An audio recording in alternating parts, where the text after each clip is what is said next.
you in some. Hey y'all, welcome back to the channel. If you clicked on this video, obviously you're in a place where you're like, look, I'm ready to change my life. I'm ready to level up. I'm invested in my personal care. I want to become that girl or that woman. So if that's the case, you're definitely in the right place. Go ahead and subscribe and join the community.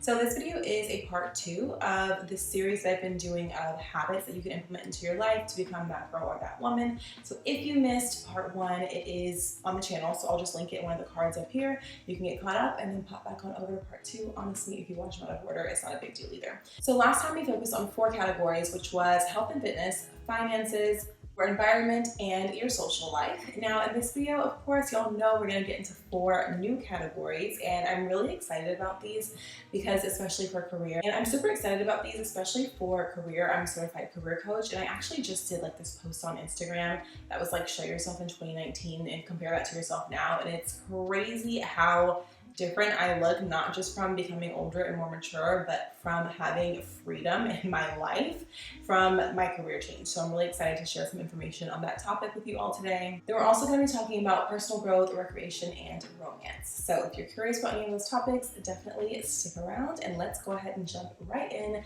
with career. So career is really important because for the most part, a lot of us do work and we have to have some type of income. And if you are miserable in your career, that is really going to show up in other areas of your life, in your skin, in your energy, in your environment. You're not able to thrive because you're constantly being pulled down by this place that you have to go to every single day. So making sure that your career aligns with your passion and your purpose in life is really important to supporting your journey towards becoming that girl. So of course, we like to keep it simple. So I'm just going to focus on 3 different things you can do in each of these areas of your life to level up. And with your career, one of the most important things you can do is make sure that you are setting goals. It can be so easy to just kind of stay stagnant, like not really give much thought to where you are in your career journey, where you would like to go, how it's impacting your life. So really, especially like if you have time over the weekend, take a step back and think about, okay, am I fulfilled in this career? Does the income provide the lifestyle that I want for myself? Does the work that I'm doing every single day really fuel my passion and my purpose in life? Am I excited about it? Does it fulfill me? Also, do I like in general what I do and who I do it with? How do you feel about the environment that you're working in? Really think about all those things and then compare that to what you would want for yourself out of life.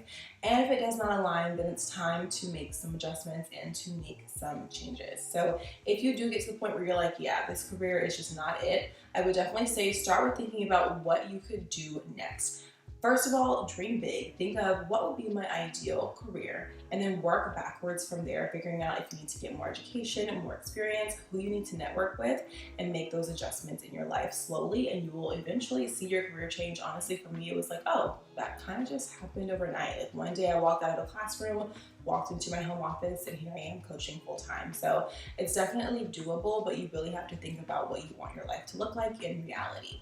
And that kind of leads into the second topic that I wanted to discuss about career, which is networking. You want to use every single opportunity to network. A lot of times we think about networking and we think only professional connections, like who have I worked with before, maybe who works in the industry that I'm trying to get into. But your network is literally everyone you come into contact with. So think about the person that does your hair, your neighbors, friends of friends who you meet at parties and events.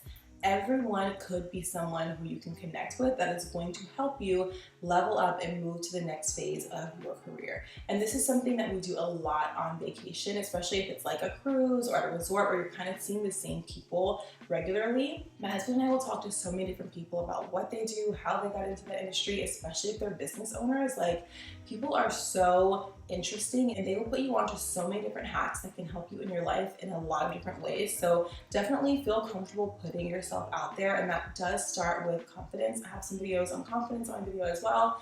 Feel free to go check those out. But the more you're having conversations with people, the more you're networking, that is going to open doors for you that you could have never imagined that would benefit you in your career. And lastly, with career, that girl always maintains work-life balance. While work and being a professional and fulfilling yourself in that way is very important, it is also very important to make sure that you have balance in your life. You have time for your friends, for your family, and for yourself. If you are working all the time, you can't maintain a clean environment. You can't make time to check in on your family and friends, and you definitely don't have time for things like self-care or going on a self-love journey or really investing in yourself. And so you have to figure out where can you include pockets of time in order to pour into yourself, even though you are still focused on your career. I think it was a TikTok that I saw. It was like a coach who helps people with fitness, and one of the things that she encourages them to do is get 10K steps a day. And so she was working with a client who worked in corporate America, and she was like, okay, we're gonna start small. Even if it's just walking further to a bathroom that's not as close to you, or going to get your coffee in a lounge that's a little bit further away. Like, those small things will help you increase your steps. And so sometimes it's like, what do steps have to do with work? But typically if you're working, you're at your desk all day, you can't really engage in other areas of your life that you want to improve in because you're supposed to be working. But finding those small hacks to be able to integrate moments of self-care into your life is really, really helpful within your career. And it's also going to help you find that work-life balance that gives you the mental clarity that you need to make important, informed decisions about what you want to do and who you want to become as a professional in the future. All right, our next topic is personal growth, which, we talk about that a lot on this channel. But the tips that I'm going to be sharing today are things that I have tried to implement more in my life, and I've noticed a huge difference on my personal growth journey. I feel so much more centered and content in life because I've been able to make these changes. And the first one is definitely incorporating more reading. And if it's not necessarily reading, it's intaking positive content. So whether that's listening to a podcast, watching YouTube videos of people who are like-minded, also on their personal glow-up journeys, or reading different books. So I'm starting a new book coming up soon, The Mountain Is You by Brianne West. If you have book recommendations, ideally, I would love something in the self-help type of space, but also anything that's also just enjoyable to encourage more reading, more vocabulary, more knowledge. I am here for it. Drop those recommendations in the comment section below. If you'll watch my office tour, you know my bookshelf is full of books, especially in the self-help space, but there's always something new, a different perspective that I haven't learned about. So reading more about those things has been really, really instrumental for me on my personal growth journey, and I know it can be really helpful for you as well. Also, lately I've been listening a lot to the Balanced Black Girl podcast. Les did a solo episode summer where she really focused on her personal journey. I don't want to say it was necessarily becoming that girl because she words it a little bit differently, but definitely go check it out if you are looking for a very inspirational podcast, but also something that's super realistic and relatable as well. And next up, on the personal growth side of becoming that girl or that woman, you have to make time for self-reflection. And sometimes this is so hard, but I feel like this helped me a lot with my relationships and my interactions because I had time to step back and think, is this necessary for me to say? Is this going to solve anything? Is this tactful and graceful? And is this representing the woman that I want to present myself as? And a lot of times it just wasn't. You realize how much is just truly unnecessary, so you don't involve yourself in situations that are low vibrational, that are going to bring you down, or that are just negatively coded in general, and you can focus so much more on things that are bringing positivity, happiness, inspiration, and motivation into your life. I would definitely suggest at least once a week, especially if you don't have a lot of time, sit down, take a moment to journal. If you're I have no clue what to write about, another great book that I was reading this year is The Pivot Year by Brianne West as well. And it has just these little short blurbs that you can read, and then I can write directly in the book. There's so much free space in there to kind of think about what I gained from that excerpt and also how I can apply that in my life. And that gives me a wonderful moment for self-reflection, but literally takes 5 minutes. You could do it every day, you could do it once a week, but you can definitely incorporate that into your schedule so that you can really think about where you are in life, how you're feeling about things, and gain so much more clarity on your journey. And lastly, if you are leveling up your life, becoming that girl, you are always open to new opportunities and open to learning new skills. So I feel like there are things that I definitely enjoy in life.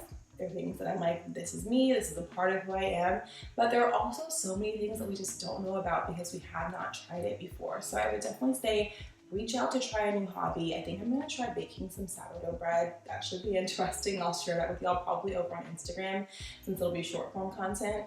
Also, I'm trying to get into pickleball. I really want to do a lot more pottery. I've gotten back into dance, which I have been loving. I feel so much more connected and alive when I am dancing, and when that was not part of my life. I didn't notice it was a void that was missing at the time, but it definitely was. So if there's something that you love to do in the past that you just have not made time or committed time to, revisit that hobby and integrate it into your life, while also adding new skills and new activities and new hobbies on top of that. It just really helps you be well-rounded and a lot more balanced, and it also gives you something to be excited about. When you're excited about things, you're radiating positivity, and that helps you connect with other people who are on similar journeys, who also want to be extremely positive and glow up and become the best version of themselves. And with those people, you get to have fun, which leads to the next category, recreation and fun. It can be so easy to kind of just think like, okay, I'm leveling up, I'm becoming that girl, I'm that woman, like I have to have all this structure in my life. Yes, structure and focus is so important, but having fun is equally as important. Life is moving forward and it's kind of moving at a really fast pace. So you want to think about how you can still increase your self-worth, level up in your career, focus on your personal growth while still making time for fun. You don't want to miss out on things because you're so focused on what's next that you're not enjoying what's in the present. So one of the things that is just so fun for me, and I think it's going to be fun for you all too, especially if you're becoming that girl, is traveling, and immersing yourself in new experiences. Now, of course, traveling costs money, so refer back to part 1 of this video. But I would definitely recommend trying to plan at least one very intentional and nice trip for yourself every single year. 2, if you possibly can, I would say 1 domestic and 1 international. Go explore a new city, possibly somewhere that you'd like to move to someday, maybe somewhere where you have friends or you are connecting with people, or somewhere where you just see like, hey, this looks really cool, I want to go try that out. And then also the international experience is so different because it is literally a fully different culture. You get to learn so many new things about other people while in turn also learning new things about yourself. And next up, you want to engage in creative pursuits. I know I hear a lot of times people say like, oh, YouTube is kind of like work. Like, yes, in the sense of I do want to make sure that I'm showing up for my community. I want to make sure that I'm trying to provide good quality and all that kind of stuff.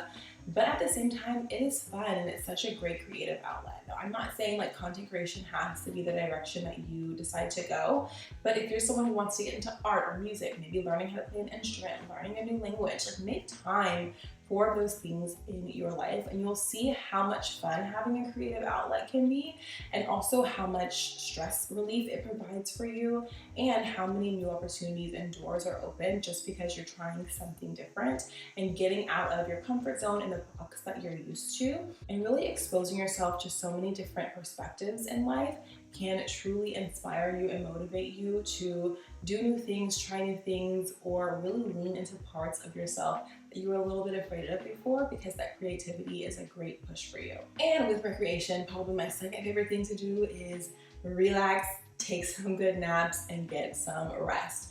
You cannot be go, go, go all the time. You have to listen to your body. You have to stop and you have to shut down from time to time. So you want to intentionally plan time for rest as well. I love to like get a candle going, go take a nice shower, put on all my body oils, body butters, and get into a nice clean bed with fresh sheets and just simply go to sleep, watch TV, read a book, or just spend time with myself, just honestly doing nothing. It's really, really refreshing to be able to have those moments to connect with yourself, but also allowing your body time for rest. And our last category is romance. So if you are that girl, that woman, and you are in a relationship, you want to make sure that you are putting effort into that relationship. My husband and I are about to celebrate our 9-year anniversary this year, and I can definitely tell you effort is an important piece of the puzzle to make sure that you can have a happy and thriving and flourishing marriage or relationship long term.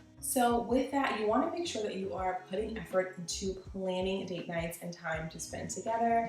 Something that works for us is alternating. So one month my husband will plan a date night that's really focused on me, things that he knows I would enjoy, and then the following month I'll plan a date night that's focused on him, things that I know he will enjoy. And that allows us to, first of all, think about each other a lot throughout the month, but also listen to each other, because we've typically made it a surprise. Sometimes we tell each other, sometimes we don't. But you have to listen to the other person actively to figure out what are their interests, what's going on in their life right now, what are things that they like, and that really helps you stay connected. And then you get to celebrate and spend time pouring into each other during those date nights. It's so special. And again, it does not have to be super expensive. You can do date nights at home, you can do date nights out, or a blend of both.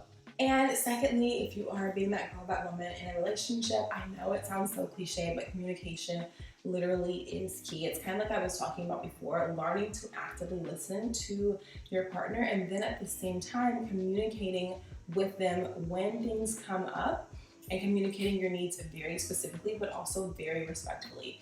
At the end of the day, this is a person who you are in a partnership with. You two are working together to build a beautiful life. So there's no competition.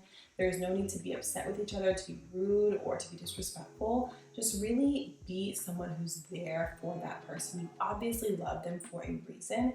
And you always want to remember that, even if you're having a really bad day, if you're going through a really hard time, you can communicate that to your partner and let them know that you need their support, and also be there to provide support for them if they ever need it as well.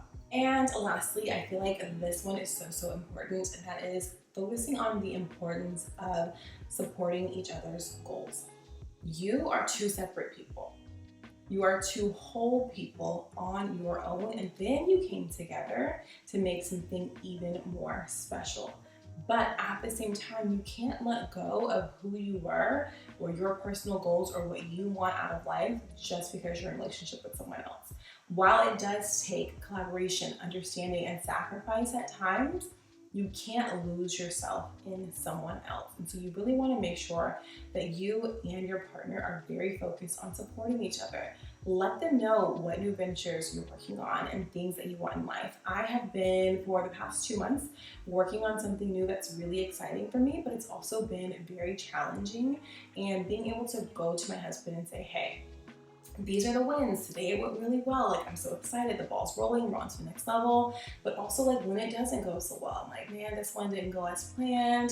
It's going to send my timeline back. It's a little bit frustrating. Like, having him as a sounding board has made this process so much easier for me. And I know, like, it's going to happen. It's just a matter of when, not necessarily if it will happen or not, because I have his support, but also because I'm whole on my own and I know that I can set goals and be intentional about achieving them. And then the same thing for him. He has so many amazing things going on in his life, in business, and in general.